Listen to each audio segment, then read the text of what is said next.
हं. चला एका अतिशय रंजक कल्पनेपासून आजच्या या वैचारिक प्रवासाची सुरुवात करूया. सहसा जेव्हा आपण एखादी नवीन गोष्ट शिकण्याबद्दल विचार करतो, तेव्हा आपल्या डोळ्यांसमोर काय येतं? एक कोरी पाटी, बरोबर? म्हणजे आपल्याला वाटतं की मेंदूची पाटी पूर्णपणे कोरी आहे आणि आपण त्यावर नव्याने काहीतरी लिहित आहोत. अगदी खूप जणांना असंच वाटतं. पण प्रत्यक्ष आयुष्यात मानवी मेंदूच्या बाबतीत असं खरंच होतं का? आता बघा ना, समजे एखाद्या व्यक्तीला आधीच सायकल चालवता येते आणि मग काही वर्षांनी तीच व्यक्ती जेव्हा स्कूटर चालवायला शिकते, तेव्हा ती पाटी अजिबात कोरी नसते. नाही, मुळीच नाही. सायकल चालवताना मिळालेला तो अनुभव, शरीराचा तोल सावरण्याचा तो सराव, नकळतपणे स्कूटर शिकताना त्या व्यक्तीच्या मदतीला येतो आणि तो शिकण्याचा प्रवास खूप सोपा होतो. पण असं नक्की का होतं? हाच तो अत्यंत कुतूहल निर्माण करणारा टप्पा आहे. आपण जे काही शिकतो ते मेंदूच्या कुठल्या तरी एका बंद कप्प्यात कायमचं पडून राहत नाही. ज्ञानाचा हा जो प्रवाह आहे तो एका परिस्थितीतून दुसऱ्या परिस्थितीत सतत प्रवास करत असतो. अच्छा. आणि म्हणूनच आज आपण या अद्भुत प्रक्रियेवर लक्ष केंद्रित करणार आहोत. मानवी मेंदूच्या या क्षमतेला मानसशास्त्रात एक विशिष्ट नाव आहे आणि त्यामागे अनेक दशकांचं मोठं संशोधन दडलं आहे. होय, आणि या प्रवासाची सुरुवात आपण अध्ययन संक्रमण या शब्दाच्या मूळ अर्थापासून करूया. म्हणजे नक्की काय ते समजून घेऊया. हो, अध्ययन म्हणजे शिकण्याची प्रक्रिया आणि संक्रमण म्हणजे एका ठिकाणाहून दुसऱ्या ठिकाणी होणारा बदल किंवा वहन. मानसशास्त्रज्ञ H.C. एलिस यांची एक खूप छान व्याख्या आहे यात. बर, काय म्हणतात ते? त्यांच्या व्याख्यानुसार सांगायचं तर एखाद्या विशिष्ट परिस्थितीत मिळवलेल्या ज्ञानाचा दुसऱ्या नवीन परिस्थितीत अनुकूल, प्रतिकूल किंवा कोणताही उपयोग न होणे म्हणजेच अध्ययन संक्रमण होय. अच्छा, म्हणजे उपयोग होऊ शकतो, नाही होऊ शकत किंवा चक्क तोटाही होऊ शकतो. अगदी बरोबर. आणि यात सर्वात महत्वाची गोष्ट अशी की इथे ज्ञान म्हणजे फक्त पाठांतर केलेली माहिती नाही.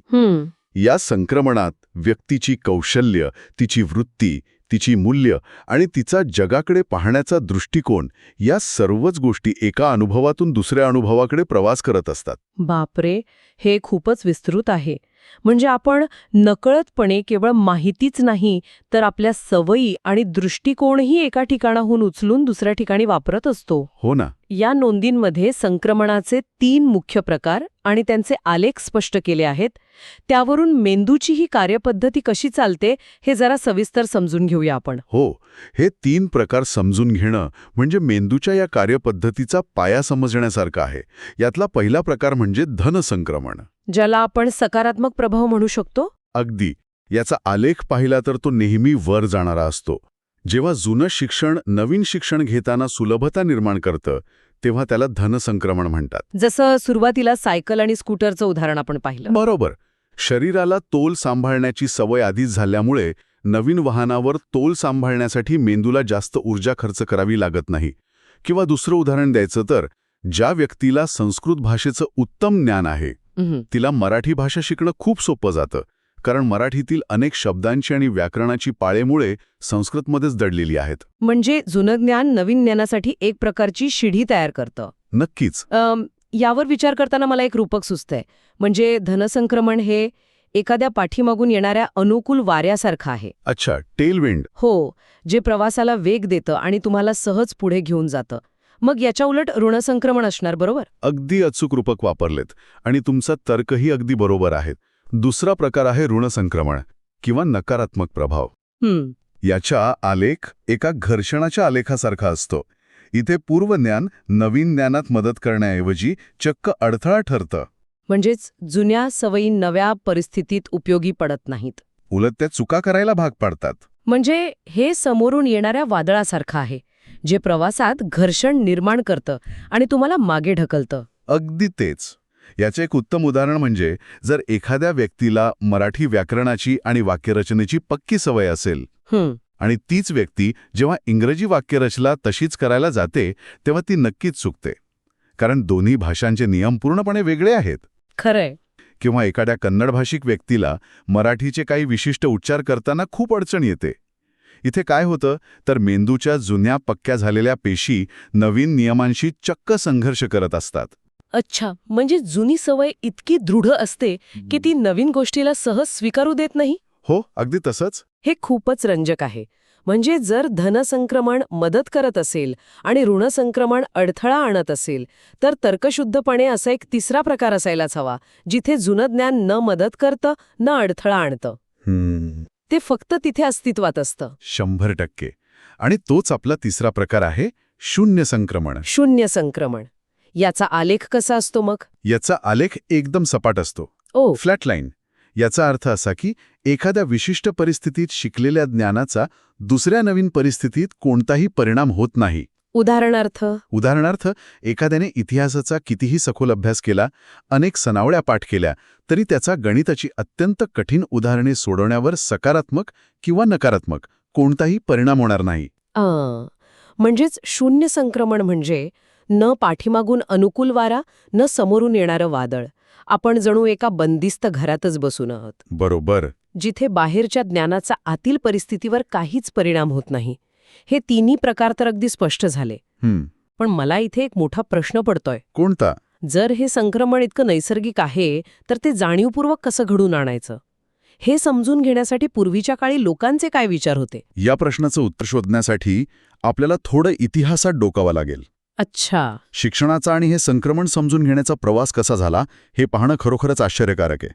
सुरुवातीला जॉन लॉक यांनी शक्तिवादी उपपत्ती मांडली होती. शक्तिवादी उपपत्ती? हो. 18व्या शतकात असा एक मोठा गैरसमज होता की मानवी मनातील स्मरणशक्ती, तर्कशक्ती, विचारशक्ती या पूर्णपणे स्वतंत्र मानसिक शक्ती आहेत आणि त्या मेंदूच्या मांसपेशी किंवा स्नायूंसारख्या काम करतात. म्हणजे जसं आपण व्यायामशाळेत जाऊन वजन उचलतो आणि शरीराचे स्नायू बळकट करतो, तसे मेंदूचे स्नायू पाठांतराने बळकट करायचे असं म्हणायचं होतं का त्यांना? अगदी तसाच विचार त्याकाळी होता. लॉक यांच्या मते खूप कठीण आणि बौद्धिक अभ्यासाने या मानसिक शक्तींचा व्यायाम होतो. बापरे. आणि मग मेंदूची ताकद वाढली की संक्रमण आपोआप कोणत्याही विषयात घडतं. त्यासाठी पूर्वीच्या काळी प्रचंड घोकंपट्टी केली जायची. हो, अर्थ न समजता पाठांतर करण्यावर खूप भर असायचा. होय, हजारो पाने पाठ करण्यावर भर दिला जायचा, या समजुतीने की यामुळे विद्यार्थ्याची तर्कशक्ती वाढेल. पण नंतर विल्यम जेम्स आणि थॉर्नडाईक या मानसशास्त्रज्ञांनी हे पूर्णपणे चुकीचे असल्याचे सप्रमाण सिद्ध केले. अच्छा, म्हणजे नुसतं पाठांतर केल्याने माणूस अचानक हुशार होत नाही हे त्यांनी दाखवून दिलं. होय, त्यांनी दाखवून दिलं की मानवी मेंदू हा काही स्नायूंचा गोळा नाही, जो एका प्रकारच्या व्यायामाने सर्वच गोष्टींसाठी सक्षम होईल. नुसते वेद किंवा जुने ग्रंथ अर्थाशिवाय पाठ केल्याने भूमितीतील किंवा गणितातील प्रमेय सोडवण्याची क्षमता अजिबात वाढत नाही. हे तर अगदी साहजिक आहे. हो ना. घोकंपट्टीने केवळ ती विशिष्ट गोष्ट लक्षात राहते, पण तर्कशक्ती वाढत नाही, हे वास्तव त्यांनी समोर आणलं. हे खूपच तार्किक वाटतं. केवळ पाठांतराने आपण स्वतंत्रपणे विचार करायला शिकत नाही. मग जर स्नायूंचा व्यायाम हा सिद्धांत चुकीचा ठरला, तर ह्यातून पुढे कोणता नवीन विचार समोर आला? मेंदू खरंच एका ठिकाणाहून दुसऱ्या ठिकाणी ज्ञान कसं नेतो? यानंतर थॉर्नडाईक आणि वुडवर्थ यांनी अत्यंत महत्त्वाची अशी समान घटक उपपत्ती मांडली. हा शिक्षण क्षेत्रातील एक खूप मोठा आणि क्रांतिकारी बदल होता. समान घटक म्हणजे काय? त्यांनी असा सिद्धांत मांडला की दोन विषयांमधील किंवा परिस्थितींमधील घटक जेवढ्या जास्त प्रमाणात सारखे असतील, तिथे अध्ययन संक्रमण अधिक प्रभावीपणे होतं. म्हणजेच दोन वेगळ्या परिस्थितींमध्ये एक प्रकारचा समान पूल असावा लागतो. अगदी बरोबर. जसं आपण मगाशी सायकल आणि स्कूटरचं उदाहरण पाहिलं, त्यात रस्त्यावर संतुलन राखणे आणि ब्रेकचा योग्य वेळी वापर करणे हा तो समान घटक आहे. होय, हाच तो पूल आहे जो एका वाहनाच्या ज्ञानाला दुसऱ्या वाहनाशी जोडतो. किंवा समजा एखाद्याने टाईपरायटरवर टायपिंग शिकलं असेल, बरोबर, तर त्याला संगणकावर काम करताना खूप सोपं जातं, कारण तिथे कीबोर्डवरील अक्षरांची रचना हा समान पूल आहे. अगदी अचूक. शिक्षकांनी दोन विषयांतील हे समान घटक विद्यार्थ्यांच्या स्पष्ट निदर्शनास आणून दिले पाहिजेत. गणितातील तार्किक विचार विज्ञानाच्या प्रयोगांमध्ये कसा उपयोगी पडतो हे जर शिक्षकांनी दाखवून दिलं तरच ते संक्रमण प्रभावी होतं. अच्छा. थोडक्यात सांगायचं तर जिथे समानता जास्त तिथे शिकणं सोपं. पण इथे मला एक अतिशय तर्कशुद्ध आक्षेप घ्यायचा आहे. बोला ना.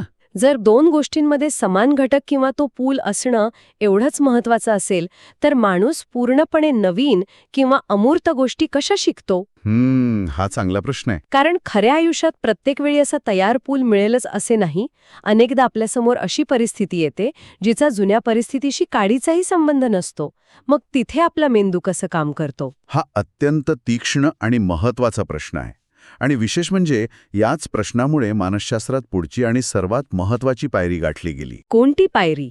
CHZ यांनी थॉर्नडाईकच्या सिद्धांतापुढील पाऊल टाकत सामान्यकरण उपपत्ती मांडली.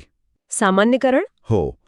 त्यांनी स्पष्ट केलं की अध्ययन संक्रमण केवळ परिस्थितीच्या किंवा विषयाच्या बाह्यसारखेपणावर अवलंबून नाही, तर त्यामागील मूळ तत्व समजण्यावर अवलंबून आहे. अच्छा, म्हणजे नुसती बाह्य समानता पुरेशी नाही. बरोबर. केवळ यांत्रिकपणे कृती शिकल्यास संक्रमण होत नाही.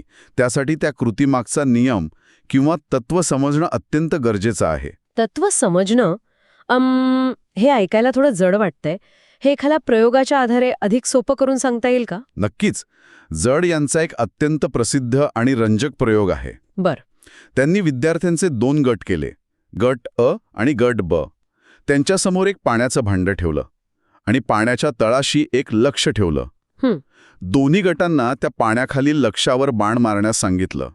सुरुवातीला दोन्ही गटांना केवळ सरावासाठी समान वेळ दिला. ओके, मग पुढे काय झालं? त्यानंतर त्यांनी गट अ मधील विद्यार्थ्यांना प्रकाशाच्या वक्रीभवनाचं तत्व अत्यंत सविस्तरपणे शिकवलं. वक्रीभवन म्हणजे रिफ्रॅक्शन. अगदी बरोबर. म्हणजे पाण्याची खोली किती आहे आणि पाण्यातून जाताना प्रकाशाची किरणे कशी वागतात, ज्यामुळे तळाशी असलेली वस्तू आहे त्या जागेपेक्षा थोडी वेगळी दिसते. हे वैज्ञानिक तत्व त्यांना समजावलं. अच्छा, आणि गट ब चं काय? गट ब ला मात्र असं कोणतंही तत्व शिकवलं नाही. त्यांना केवळ यांत्रिकपणे बाण मारण्याचा सराव करत राहण्यास सांगितलं. आता खरी मजा पुढे आली. काय केलं त्यांनी? जड यांनी अचानक त्या भांड्यातील पाण्याची पातळी बदलली. त्यांनी त्यात पाणी वाढवलं. ओहो, म्हणजे आता आधीचा सराव पूर्णपणे निरुपयोगी ठरला, कारण परिस्थिती बदली ना. मग तेव्हा निकाल काय आला? तेव्हा निकाल अत्यंत धक्कादायक होता. गट अ ने, ज्यांना वक्रीभवनाचं तत्व माहीत होतं, त्यांनी नव्या पाण्याच्या पातळीतही अत्यंत अचूक बाण मारले. बापरे, खरंच? कारण त्यांना माहीत होतं की पाण्याची पातळी वाढली म्हणजे प्रकाशाचा कोन कसा बदलेल आणि लक्ष्य कुठे दिसेल. त्यांनी त्या तत्वाचे नवीन परिस्थितीत सामान्यकरण केले. आणि तो दुसरा गट? गट ब, ज्यांच्याकडे केवळ यांत्रिक सराव होता आणि तत्व माहीत नव्हतं, त्यांची अचूकता खूपच घसरली. ते जुन्याच सरावाने बाण मारत राहिले आणि चुकत राहिले. म्हणजे नुसता सराव उपयोगी पडला नाही. अगदीच. यातून मिळणारा सर्वात मोठा धडा हा आहे की केवळ कृती करण्यापेक्षा त्यामागे का आणि कसे हे समजल्यास आपण कोणत्याही नव्या परिस्थितीत ते ज्ञान वापरू शकतो. वा, हे खरोखरच अप्रतिम आहे. म्हणजेच एखादी रेसिपी जशीच्या तशी पाठ करणं हे समान घटक उपपत्तीसारखं झालं. जर तुमच्याकडे तो विशिष्ट मसाला नसेल तर तुमची रेसिपी तिथेच थांबेल. पण मिठाचा, साखरेचा किंवा उष्णतेचा पदार्थावर रासायनिक काय परिणाम होतो हे मूळ तत्व समजणे म्हणजे सामान्यीकरण. अगदी तसंच. एकदा का तो मूळ नियम समजला की तुम्ही कोणत्याही पुस्तकी रेसिपीशिवाय उपलब्ध असलेल्या साहित्यातून एक उत्तम नवीन पदार्थ बनवू शकता. इथे तुम्ही फक्त कृती करत नाही, तर तुम्ही विचार करत असता. अगदी योग्य विश्लेषण केलं तुम्ही. हेच ते सामान्यकरण. विज्ञानाच्या प्रयोगशाळेत जर आपण शिकलो की विशिष्ट तापमान वाढल्याने द्रवाची स्थिती कशी बदलते, तर ते केवळ परीक्षेपुरतं मर्यादित राहत नाही. ते तत्व समजून घेऊन आपण घरच्या स्वयंपाकघरात पाणी उकळताना किंवा दूध तापवताना त्याचा योग्य उपयोग करू शकतो. बरोबर. खेळाच्या मैदानावर आपण जो संघभावनेचा अनुभव घेतो त्याचं सामान्यीकरण करून आपण कार्यालयातील किंवा वर्गातील एखाद्या गट प्रकल्पात एकमेकांशी उत्तम सहकार्य करू शकतो.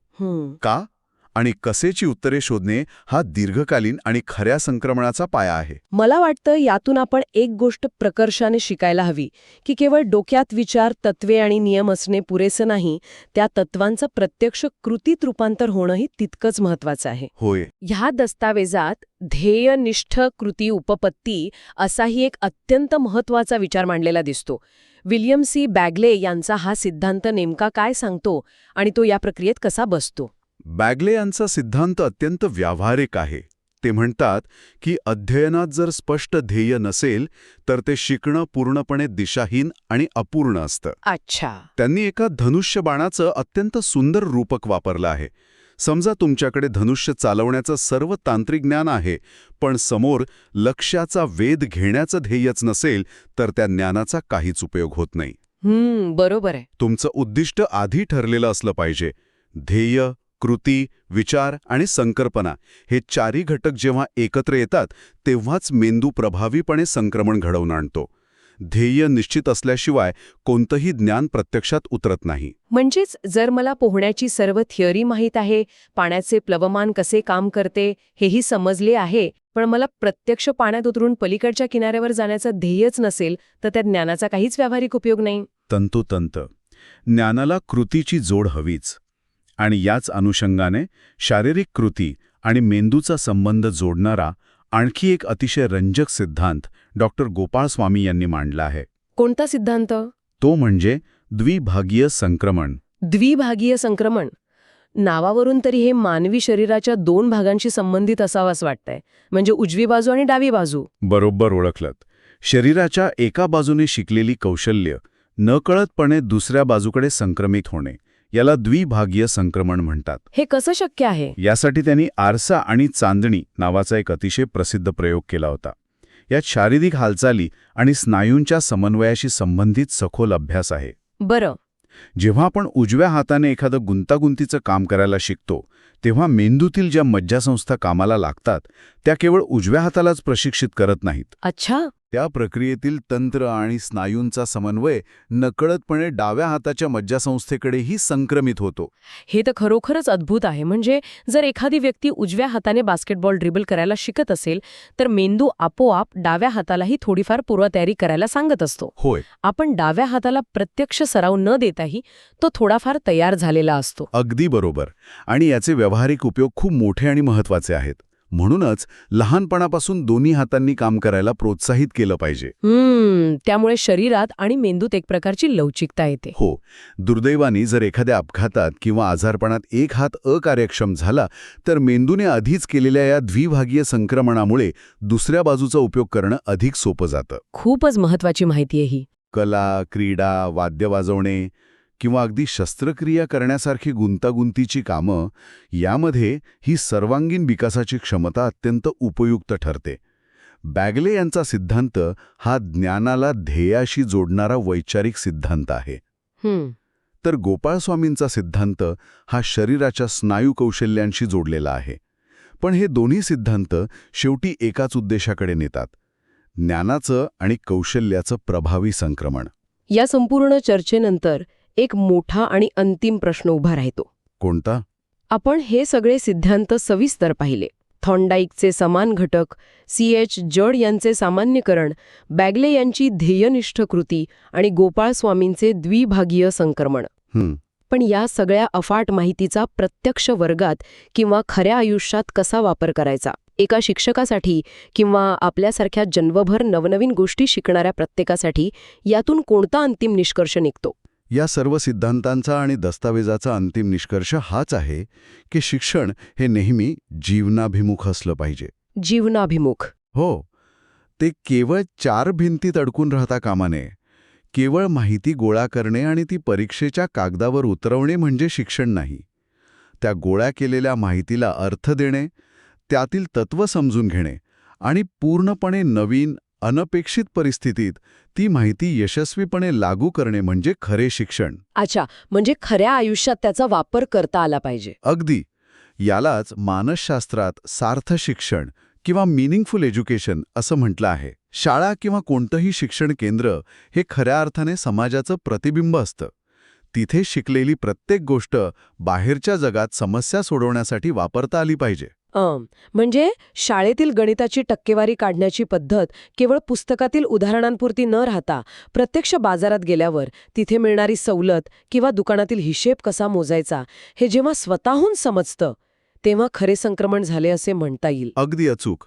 आणि इथेच एका शिक्षकाची किंवा मार्गदर्शकाची भूमिका एका उत्प्रेरकासारखी असते. उत्प्रेरक म्हणजे कॅटलिस्ट. मनाशी संबंध जोडून दाखवावा. उदाहरणार्थ उदाहरणार्थ, केवळ तारखा सांगून इतिहास शिकवण्यापेक्षा त्या विशिष्ट भौगोलिक परिस्थितीमुळे तो इतिहास तसा का घडला याची भूगोलाशी सांगड घालणे.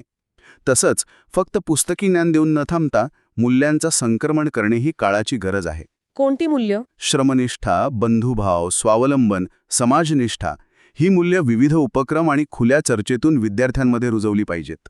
मला या संपूर्ण विश्लेषणातून एक गोष्ट प्रकर्षाने जाणवली हं. की केवळ ज्ञान मिळवणं किंवा माहिती साठवणं पुरेसं नाही, तर ते मिळवलेलं ज्ञान कसं आणि कुठे वापरायचं हे शिकणंही तितकंच किंबहुना जास्त महत्वाचं आहे. अध्ययन संक्रमण ही खरोखरच शिक्षणाची आत्मा आहे. अगदी बरोबर. कारण जर हा आत्माच नसेल तर ते शिक्षण केवळ एका मृत माहितीचा साठा उरतं. ज्ञान जेव्हा व्यवहारात उतरतं आणि त्याचे खऱ्या व्यवहारक्षमतेत रूपांतर होतं तेव्हा शिक्षणाचा मूळ उद्देश सफल होतो. होय. आणि ह्या यशस्वी संक्रमणाची पूर्ण वास्तुकला मुख्यत्वे 3 स्तंभांवर उभी असते. कोणते 3 स्तंभ? शिकल्या जाणाऱ्या विषयाचं स्वरूप, मार्गदर्शकाची जोडण्याची हातोटी आणि सर्वात महत्त्वाचं म्हणजे शिकणाऱ्याची मानसिकता. मानसिकता खूप महत्वाची आहे. जोपर्यंत शिकणाऱ्यामध्ये जिज्ञासा आणि चिकित्सक दृष्टिकोन नसेल तोपर्यंत तो केवळ माहिती पलीकडील खरे शिक्षण घेऊ शकणार नाही. परिपूर्ण आणि यशस्वी व्यक्ती तीच असते जिच्याकडे केवळ सक्षम शरीर आणि तांत्रिक कौशल्ये नाहीत तर एक ध्येयनिष्ठ मन आहे, जे अत्यंत भिन्न आणि नवीन संदर्भातही जुन्या ज्ञानाचा अचूक वापर करू शकतं. अगदी तसंच. खरंच मानवी मेंदूचा आणि शिक्षणाचा हा प्रवास खूपच थक्क करणारा आणि डोळे उघडणारा होता. आजच्या या सखोल चर्चेत आपण पाहिलं की अध्ययन संक्रमण म्हणजे नक्की काय. आपण धन, ऋण आणि शून्य संक्रमणाचे परिणाम पाहिले. 18व्या शतकातील मेंदूच्या स्नायूंच्या गैरसमजापासून आपण हळूहळू थॉर्नडाईकच्या समान घटकांच्या पुलावरून चालत आलो. बरोबर. आणि सर्वात महत्त्वाचं म्हणजे पाण्याच्या प्रयोगातून आपण हे शिकलो की केवळ अंध घोकंपट्टीपेक्षा गोष्टींमागचे का आणि कसे शोधणं किती गरजेचं आहे. ज्ञानाचे हे तत्त्व आपण आपल्या शारीरिक कौशल्यांशी आणि आयुष्याच्या ध्येयांशी कसे जोडू शकतो हेही आपण सविस्तर समजून घेतलं. हो. आणि या संपूर्ण प्रवासात हे कायम लक्षात ठेवणं गरजेचं आहे की मानवी मेंदूची ही एक अत्यंत अद्वितीय क्षमता आहे. एखाद्या साध्या परिस्थितीत मिळवलेलं ज्ञान आणि तत्त्व दुसऱ्या पूर्णपणे वेगळ्या आणि अनपेक्षित परिस्थितीत लागू करण्याची ही जी सामान्यीकरण करण्याची प्रक्रिया आहे तीच आपल्याला खऱ्या अर्थाने एक विचारशील आणि प्रगत प्राणी बनवते. आणि जाता जाता ह्याच अत्यंत महत्त्वाच्या मुद्द्यावरून मला एक नवीन आणि थोडासा वेगळा विचार सर्वांसमोर मांडायचा आहे. नक्की सांगा. आपण आज पाहिलं की मानवी मेंदू किती सहजपणे आणि नैसर्गिकरित्या एका क्षेत्रातील तत्त्व उचलून दुसऱ्या पूर्णपणे वेगळ्या क्षेत्रात वापरतो. होय. पण आजच्या या अत्यंत आधुनिक जगात जिथे आपण सर्वजण आर्टिफिशियल इंटेलिजन्स किंवा कृत्रिम बुद्धिमत्तेबद्दल इतके भरभरून बोलत आहोत तिथे एक मोठा आणि मूलभूत प्रश्न उभा राहतो. कोणता? ह्या कृत्रिम बुद्धिमत्तेला प्रचंड अथांग माहिती साठवता येते. 2 विषयांमधील समान घटकही सेकंदात शोधता येतात. पण 2 पूर्णपणे वेगळ्या मानवी भावनांशी निगडीत असलेल्या किंवा अमूर्त परिस्थितीतून तत्त्व समजून घेऊन मानवी मेंदूप्रमाणे सामान्यीकरण करून हे अध्ययन संक्रमण करणे या यंत्रांना खरोखर कधी जमेल का? बापरे, हा खूपच मोठा प्रश्न आहे. की एका परिस्थितीचा भावनिक आणि तात्विक संदर्भ दुसऱ्या परिस्थितीत अचूकपणे वापरण्याची ही विलक्षण कला केवळ आणि केवळ मानवी मेंदूचीच मक्तेदारी राहील. या एका प्रश्नावर सर्वांनी नक्की शांतपणे विचार करा. नक्कीच विचार करण्यासारखी गोष्ट आहे ही. आजच्या या अतिशय विचार करायला लावणाऱ्या आणि रंजक वैचारिक प्रवासात सहभागी झाल्याबद्दल सर्वांचे खूप खूप धन्यवाद. असेच नवनवीन आणि बुद्धीला चालना देणारे विषय घेऊन आपण पुन्हा भेटू. तोपर्यंत आजूबाजूच्या जगातून नवीन गोष्टी शिकत रहा आणि त्या मिळालेल्या ज्ञानाचं खऱ्या आयुष्यात योग्य संक्रमण करत रहा.